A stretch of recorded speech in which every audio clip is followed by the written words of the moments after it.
Hi, my name's No Shed. Some of you guys know me as Shalom. Spurs Dier podcast. Sorry it's been a while, but I've had a lot of things going on. I've just been into the US and stuff like that. So we're with my boy Kevin G, and yeah, we were in New York City, rocking our Spurs kits. So that was pretty cool. So yeah, let's just have a little talk about what's going on with the new Spurs season. First of all, Richie Pochettino. Some people call him Maurice, some call him Poch, what you call him. I haven't got a name for him, and I'm sure as hell can't figure one out yet right now. In terms of our signings, well, I think we'll talk about one of them in particular we'll talk about West Ham. But yeah, signings I've been pretty happy with. I think, look, I love Brad Friedel. I love how he is so, what's I'm looking for? Such a professional. I mean, he clearly looks after himself, his diet, his exercise. I mean, apparently, I don't know how many years ago this was, but he brought in a yoga coach, which again surprises me, the fact that and none of the Spurs staff have even heard of yoga, but still. And I just remember the joke that apparently after his yoga coach, Harry Redknapp could barely walk after doing a few classes.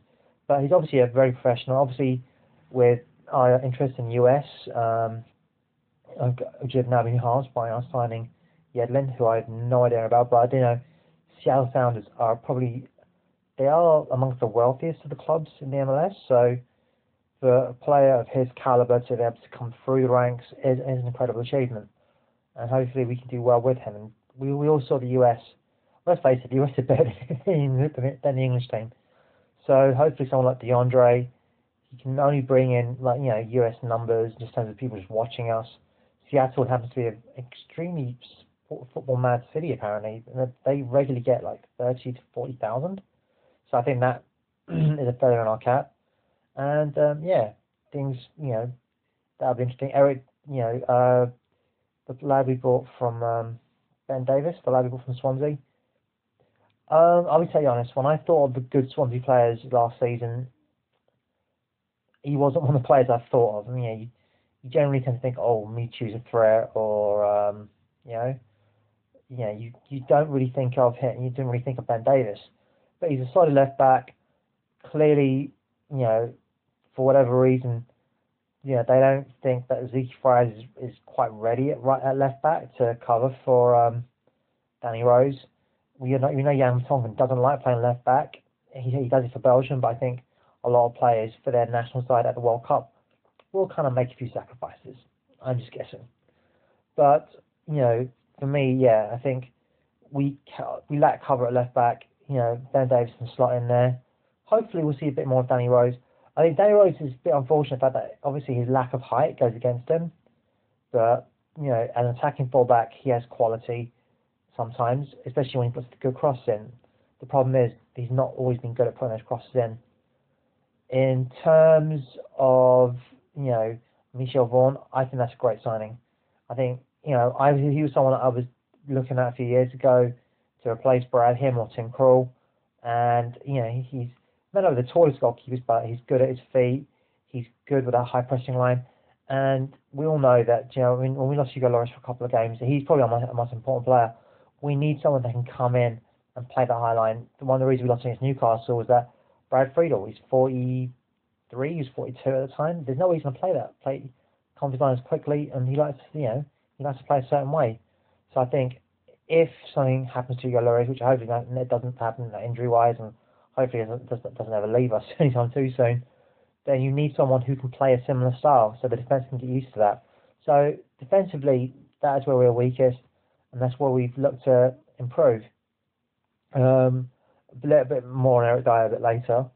Midfielders, wow, we have way too many midfielders. I don't want to say bad about any Spurs player, but Chadley is probably out of that magnificent seven we signed last year. He's the one player I would let go.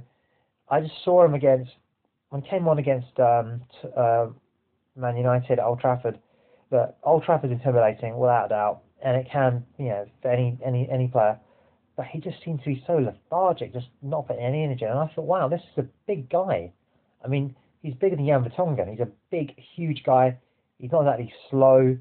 He's someone that if he really decides, I'm gonna boss this game, he could really do it, but for some reason he doesn't. I can understand why. I mean, he could be the Marouane Fellaini of Tottenham. You kind of think if you didn't see him play and he got goals or whatever, you think, oh wow, he's a great player, but he doesn't do that. We know he can do. You know, he's got a good touch and he's got a good shot. He's against Newcastle, but for me, he's a bit lazy. I think. I don't know. I don't think lazy is the word.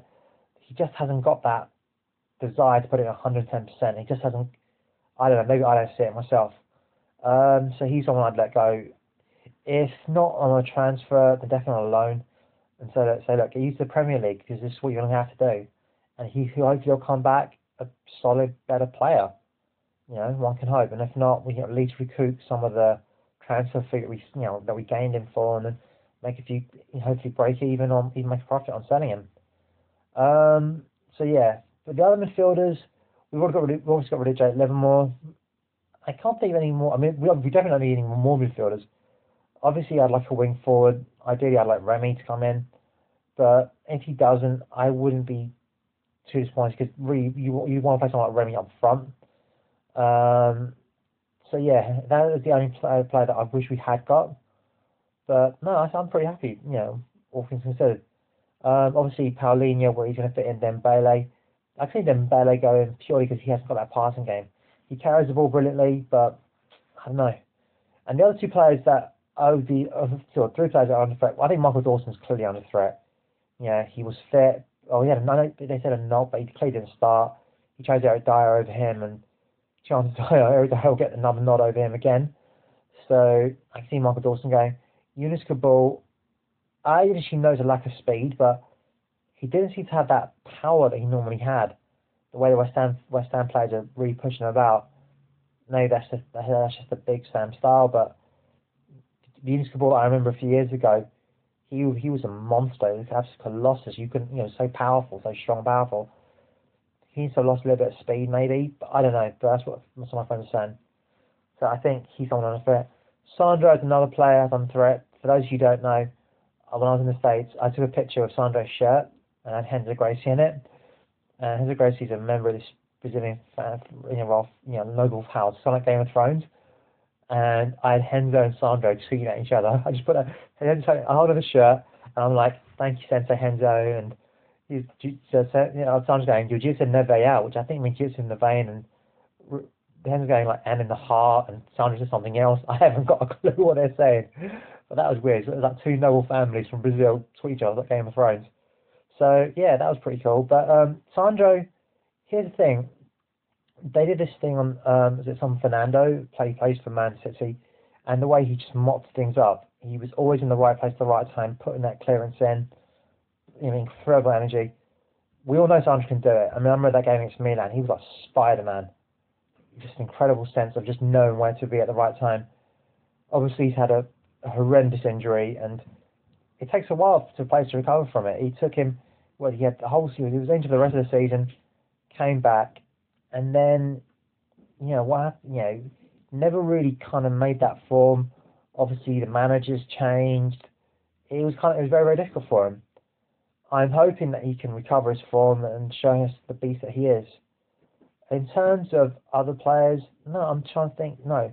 Capu, we've seen, shows some good passing, neat touches, is solid at centre half. So I think he's going to give another chance. But yeah, I wouldn't want to see us get any more midfielders in. I feel sorry for Siggy that we've moved him on. He's always a player that I kind of rated when he was at Swansea. Kind of glad that we signed him, but the problem he always had was that his first touch wasn't great, and it was 50-50. He'd have a great first touch, or he'd have a horrible first touch, and he just didn't have the pace to make up for it. But we all know that he can slot it home, and he's got a great touch finish on him. He just is unfortunate. I think he needs to start every game, and play every week something, and he will get 10 goals a season, I think, for Swansea. I just don't think he has the quality to start 10 games a season for us. I think he's kind of like JJ. He'll get goals, but then he'll be anonymous the next 85 minutes. That's just a sad thing about Siggy, really. So yeah, I'm glad that obviously we moved to 11 more. Obviously, 11 from Enfield. I'm a bit sad that we moved him on, but hopefully he'll get his chances at Hull. But no. Overall, Eric Dier, interesting lad. I mean, this is the kid that started off Sporting Lisbon when he was 8 years old. You know, he stayed on when his parents moved back to England. He's obviously learnt that Portuguese method or approach to coaching. You know, like technique. He's toughened up, and he's quite a quick guy. I mean, he's about 6'1". He's not really a short guy. And he's not really skinny or anything, but he's got a bit of a frame on him. But he can get up and down the pitch and showed a real composure when he finished. Obviously, we all know one of the players, like Dier, had a similar composure finish, and he never quite hit the heights ever again. But like I said, Eric Dier is 20 years old. I think 4 million is an absolute bargain, and we've scouted him. I think good old I forgot his name, General Baldini or something. Yeah, seems to have done a really good job in signing and finding him. But yeah, I mean, apart from fullback, I think Carl Norton clearly, even before sending off, clearly isn't good enough. And I think Carl Walker, now that Eric Dier, Yunus Kabul, if need be, at a pinch, we could put him in there. So yeah, I don't think we need to sign any more players. I mean, I know we've been linked with that player from Villarreal, but I think you've got Verts, you've got Kabul, you've got Vlad. That's four. So I think we have 4 centre halves. Do we really need any more? Capucas slot in, Sandra can slot in. I wouldn't want to sign anymore, but again, I have my doubts about Kabul's ability now. Not that he's not in, because we all know he's got ability. This is a guy that was dead cert to be in the French squad of Euro 2012. He had the injuries, and he just never seemed to recover from them. So that would be an interesting one, but I don't see us getting any more players in, really, unless it's for a striker. Wingers, I think we're good. We've got Townsend and Lamela, Lennon. So I don't think we need any more wings per se. I think we've got three speed threats to speed, really. And what I liked about Lamela and Eriksson, they were tracking back. They were both putting their foot in. And Lamela was taking chances. Yeah, he still looks a bit too slight, and he still looks as if you can blow him down with a feather, but he's still, he's putting chances, he's showing confidence. Yeah, some of the passes didn't go off. To have the confidence to try these things, you need that. And I'd rather have a player try it and it may not pull off than not have the confidence to do it. Because if you've got a player that has no confidence, you've got no player there at all. The other player I'd let go would be Soldado. I think personally, if we can get in Soldado and get rid of Remy, that'd be just a fantastic deal for us. Soldado, I just don't think has the ability that we need. He hasn't got the quick feet, low center of gravity of, say, an Aguero. He hasn't got the physical strength to hold on to the ball. So I just don't know. I just don't think he's going to make it for us. I like to prove him wrong, but I really am hope for him. And some of the players saying, we were killing it in the pre-season and wouldn't say anything against West Ham. Well, first of all, West Ham, this is their cup final. They live for this game. They would rather beat us and lose like 10-0 to Man City or Arsenal or Chelsea than even dream of not even beating us. Even a draw against us is like horrible. They take a draw. They take a win against us over anything against any of the other sides. So that's the first thing. Second thing is it's a new season. He's only had a month. Most players have been on holiday. They've come back. Then the other players are at the World Cup. It takes time. So it takes time for the whole ideas to gel. And I don't think he hasn't got a complete squad there because players are going to go, players are going to come in. So I think it will take time. But what I did like was the team spirit. We were hungry, we were pressing, as far as I could tell, and we didn't let our heads go down. We seem to have shown some character. It's open day of the season, and obviously you've got a gaffer in there. The players know that he can get rid of us before the window. They want to stick around. They're fighting for their places, and the gaffer is going to be there for a while. Whereas Sherwood, you kind of thought, well, he's only there to stop that, even though he had a contract which ended up having a break clause. I think most people knew he was gone by the end of the season.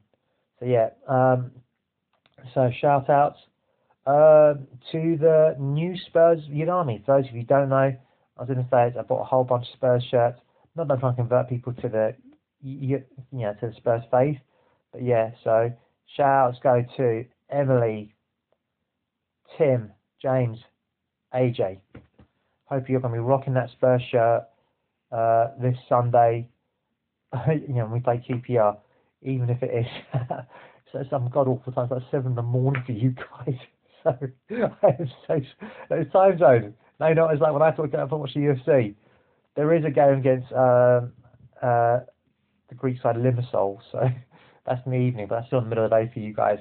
And to the one and only, my boy Kevin G, love you, mate, and I hope you know, Mama G Mama G and me love the chocolates, as you say they did, and it's great seeing you. Hopefully, you'll be hoping my boy Kevin G will come over to the UK, flying over the ocean, and yeah, we'll be rocking it in London. And as always, come on, you Spurs.